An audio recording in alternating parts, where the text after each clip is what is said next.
As the days get longer, the coffee gets stronger.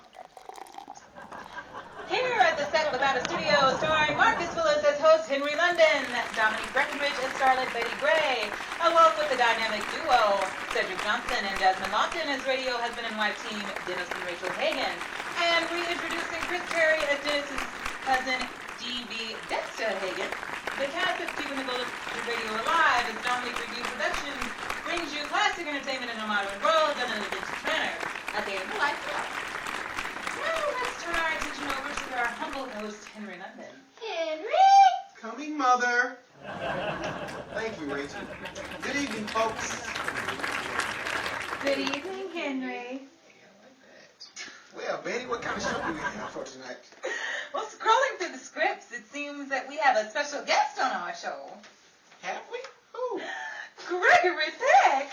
Gregory Peck? Yes! No, wait. It says, get some sex. Yeah, forgot that was a little personal reminder. Didn't wear my cheaters. Watch episode 3, season 1, and you'll find out where they went. Don't leave home without them. Rachel, while you're here, what do you have lined up for this evening? Anything worthwhile? I did once, but then I married Dennis instead. I wonder what Jackie Robinson is up to now. Running home, I guess.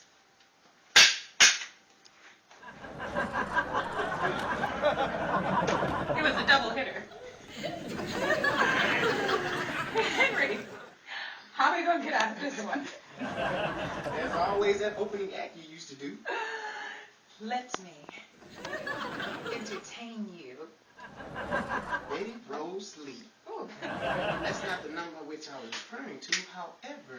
If you two will excuse me, I have my own number to do called Rachel going to bring the bacon home and the eggs and meat and vegetables and the fruit and then I'm going to cook the meals too. Rachel, if you have to do all that, what do you have Dennis around for? Rachel? I don't know, so long, yeah. Well, Betty, how about you?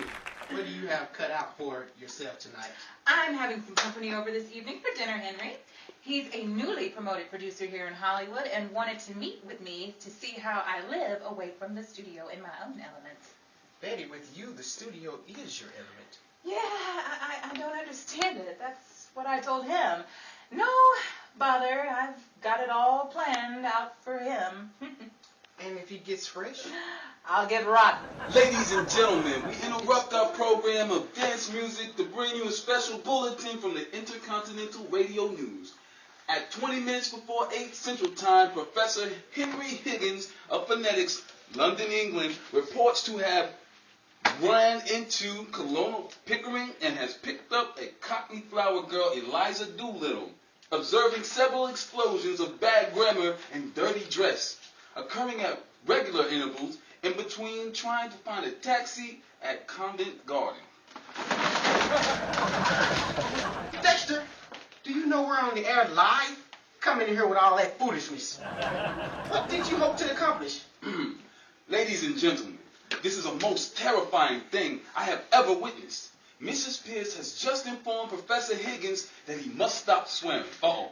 She's coming this way, about 20 yards to my right. Man, get off the microphone with all that mess. How dare you come into our broadcast scaring people with this. Listen, Henry, I promised the PR William Fields that I would help promote the play, Pygmalion, by Bernard Shaw over at the Ethel Barrymore Theater. I should have known you had some kind of back plot to this nonsense. Well, go to Orson Welles with that stuff.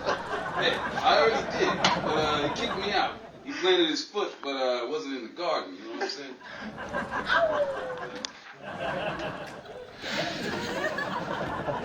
Back to our broadcast. Forgive me, ladies and gentlemen. We had a little ailment in the ointment, but now the joint is fixed. We moving on to... Ladies and gentlemen, this is DV, Dexter Hagen again, out at Professor Higgins' home, London, England, I don't know where to begin. It seems Eliza Doolittle refuses to take a bath because she's a good girl. Dexter, will you get out of here? Dexter, get out of here! Just right now! My goodness! First Dennis, now we have to put up with Dennis' cousin, Dennis Von Dexter Hagen. Now back to our broadcast. Let's see what's on the docket for this evening. Henry, this just came in from you at the front office. Thank you, baby. Jeez, I wonder what is a woman? This can't be right. Henry, I told you that little shop in the basement wasn't a booking office. Oh, no, Betty. I didn't place any bets at the race. Oh. Let me see what this says here. It says, the people of the state of California complain upon oath having laid this day before me, Henry London, for a crime of driving with a broken tail light? The Hollywood Hills violation? Hollywood Hills? The defendant may admit to bail in the sum of $2,000? Dennis! Henry, where are you going? I'm going to strike up the band under the baby's arms. Take over, Betty. The broadcast, that is. Sure thing, Henry. Looks like Mike stopped the party for Andy Harty. That was my Molly McGee. Heavenly days. It wouldn't have worked any other way. Just what I've always wanted. A live studio and a listening audience. To do. Well, as you give me the answer, I'll think of a question. Until then, how about I share with you a word from our sponsors. Fact or fiction, true or false, a job works best when you're the boss. So be the head of your household when you use G.R. Morgan's liquor or wine in all your dishes for fine dine. Really? Exactly how much alcohol does this have in it? How about we find out while,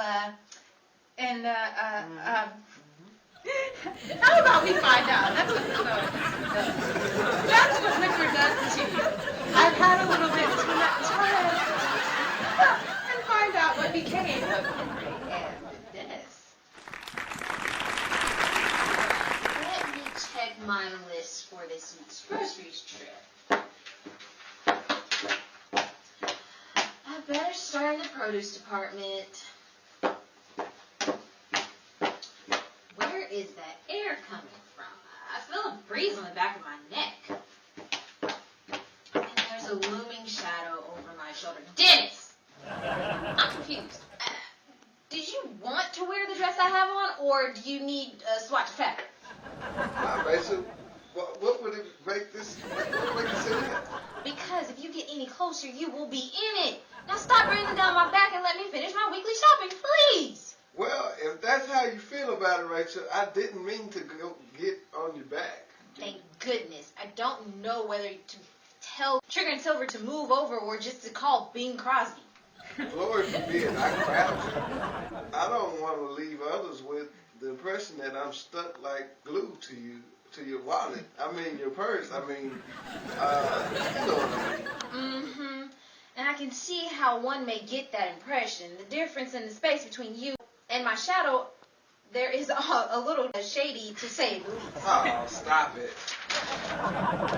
That's the first thing I plan to do when we get the check you wrote that goes out. For those night vision glasses, for see the Hollywood peak. You can do all that to me. You can do all that to me, Rachel. Every man has his limits to what he'll take. And every girl has her price, and you're just not one of that I'm willing to pay. Fed up. Unappreciated. Deservingly so. Now stop playing. You bet your life there's no toy ducked and no $100 bill going to appear from the ceiling, so you can stop fishing for the secret pearls. Boy, am I. Look, Rachel. A paper airplane. It has some writing on it. Meet me outside in dash dash now. Exclamation point, exclamation point. Who's it from? I don't want to find out. So let's go look at him. Let's go look at him, Rachel. No, Dennis. You've got the ham. Go get the chicken. All right. Wait a minute. I think that was a crack. How about you go down the dairy aisle? Which way did it go, George? Which way did it go? Why? Because your jokes are dry. Now let's finish our shopping. It looks like you got an appointment with Cousin Dennis down at Buck's Garage.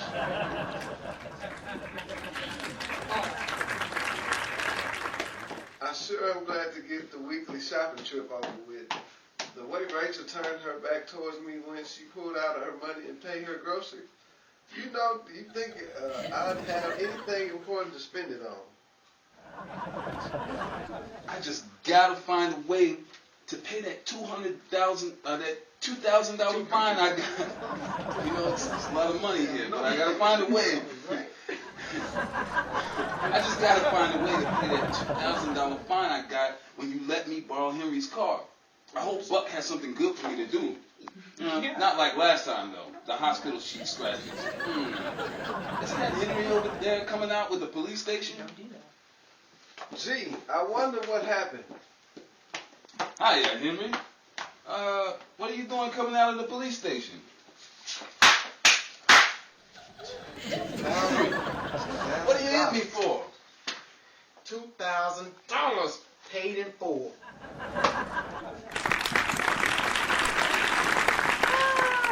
We interrupt this program. Not again. Curl my nose and call me Bob Hope. Sorry, Henry. Special bulletin.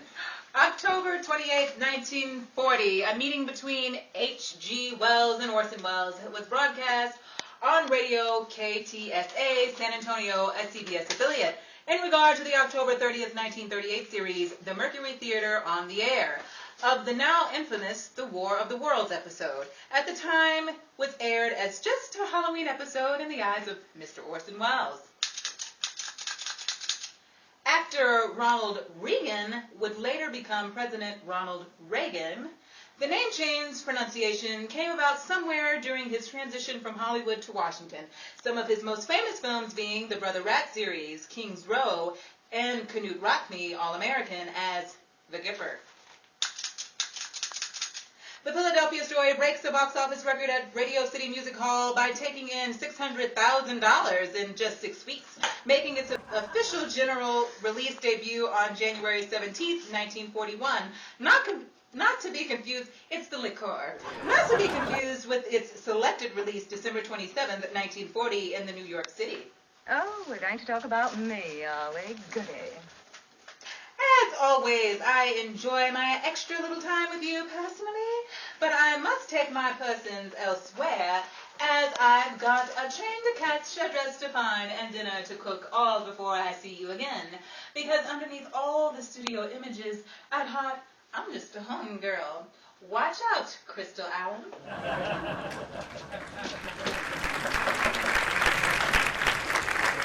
Hey, TV, come on in. Oh, hello, Bibi. Hi, Rach. Well, guys, how do I look? You mean other than the black eye? Ran into him earlier? Looks more like he ran into you. Yeah, his fist struck, but wasn't gold. I wouldn't be so sure of that. Open your mouth. Look in the mirror. Your filling in the back is missing. Maybe I can fill it in with some toothpaste and some corn. Nobody will know the difference. Dennis, are you sure Betty invited all of us over for a housewarming? It just seems rather odd. Absolutely. I heard her mention it earlier on the broadcast. I could have sworn she told me there was a producer coming over tonight. Did she? Yeah, oh well. Hey, by the way, you never did tell me why you two got the black eye from Henry. Remember when Henry was on location and he let me borrow his car while he was away? Yeah. Remember I told you it looked like one of the tail lights are going out? Yes, and you also told me you took care of it. Once I let DV borrow it, and Henry got the ticket, I did. What? You mean to tell me you let Dexter borrow Henry's car, and you let the officer believe that you were Henry London? Hey, I didn't let him believe anything. I just gave over Henry's information and signed Henry London on the ticket. Dennis, I can't believe it. Henry didn't loan you the car so you can loan it to anybody. And as for you, Dexter. Hey, it wasn't my fault. When the officer pulled me over, I stuck my head out of the window and I told him to go ahead and knock on it. I knew what he was pulling me over for. If that don't beat it off. Oh, he tried, but he stopped at the face. Now, let's get a move on, shall we, Rachel? It's 6 o'clock, and I want to make it over to Betty's before 8. The way you say that, I think you're trying to walk to Betty's. We are. Bring umbrella with you. It's awfully nasty out. Walk? Not bloody likely. I'm going to take a taxi.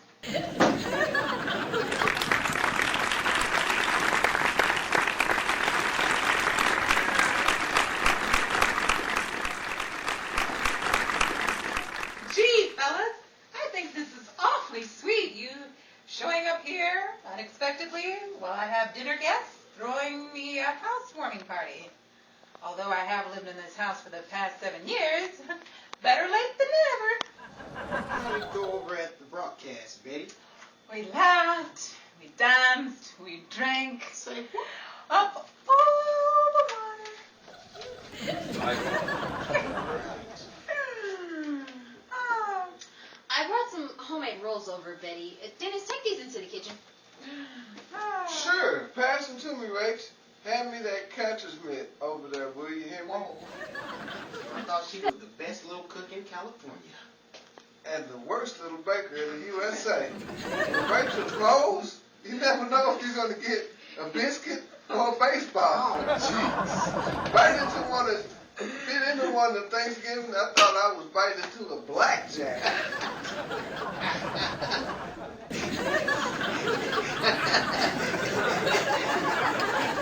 Wow. By the by, come into the dining room. Let me introduce all of you to my dinner guest, the newly promoted producer at the studio. Mr. Lynn, I'd like for you to meet Henry London, Dennis Von Dexter Hagen, and Rachel Hagen, and her husband Dennis. Mr. London, where are you going? I own silver! Darn it! It's a shame. My best friend is married to Dennis. I lose more producers that way.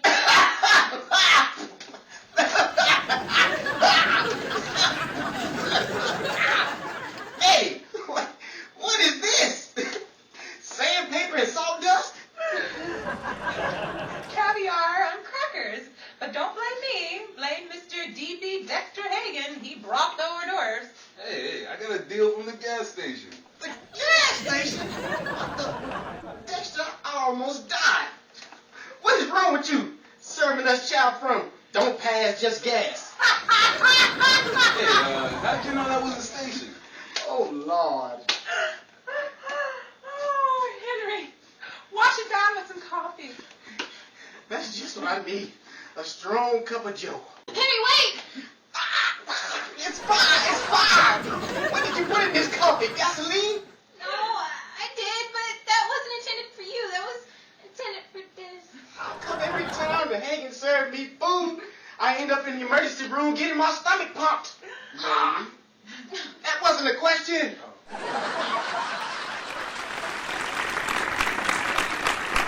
This program has been brought to you by the Dominique Review Productions and Dominique's Private Collection, in which all of the women's wardrobe was supplied for this evening's broadcast. It's the liquor. And from Marcus Willis as Henry London, Jasmine Lofton as Rachel Hagen, Cedric Johnson as Dennis Hagen, Chris Terry as D.B. Dexter Hagen. There's a lot of Hagens on this show. And yours truly, Dominique Breckenridge as Betty Gray. We say so long and good evening. Be sure to join us back here next week when we have a special review just for you. Hi-ho, Silver. And I think it's incorporated. Yes, Henry? What did you put in the coffee? Gunpowder. Good night, everybody.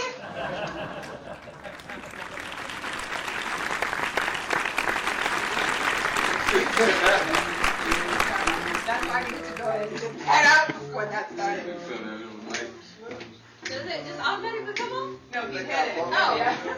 When I hit. No, I think I was thinking of He said, what is this? Okay. All right. Sometimes Eva Marie Saint is like, can you give it back to him? And he just goes right on. And then when he puts it on, she's like, clearly I'm not getting this mitten back. Okay. Who has... I need a strong cup of Joe. Henry, wait! Ah! It's a fire! It's a fire! Oh Lord Jesus, it's a fire! What did you put in this coffee? Gasoline? No, I didn't, but I assure you the coffee was intended for Dennis. You did put that gasoline in there. Man, how come every time the Hagen serve me food? Running home, I guess. Okay. Hold on. We're going to stop this. 42. This is the only time. Let's just start this one over. Just listen.